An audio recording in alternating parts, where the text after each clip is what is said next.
जन्म लेलनि रघुरैया चैत राम नवमी के दिनमा। जन्म लेलनि रघुरैया चैत राम नवमी के दिनमा। नवमी के दिनमा हो नवमी के दिनमा।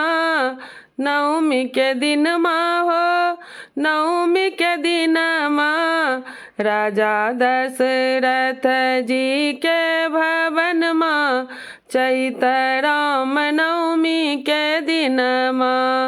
जन्म लेलनि रघुरैया चैत राम नवमी के दिनमा।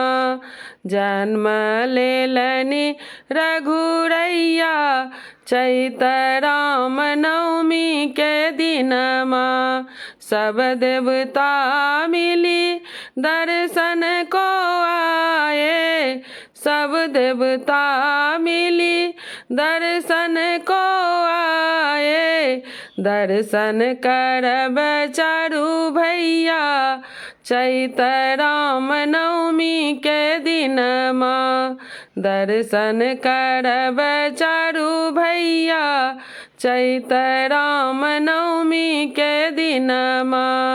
जन्म लेलनि रघुरैया चैत राम नवमी के दिनमा।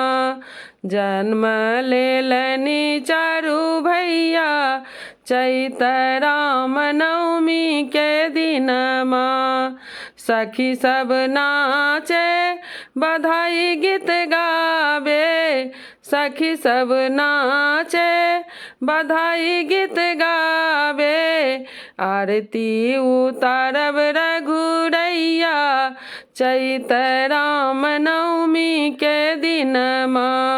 आरती उतारब चारू भैया चैत राम नवमी के दिनमा। जन्म लेलनि रघुरैया चैत राम नवमी के दिनमा। जन्म लेलनि चारू भैया चैत राम नवमी के दिनमा। राजा दशरथ जी लुटाबे अन्न धन सोनमा।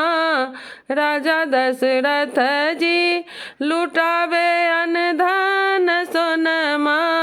अयोध्या में बाजे बधैया चैत राम नवमी के दिनमा।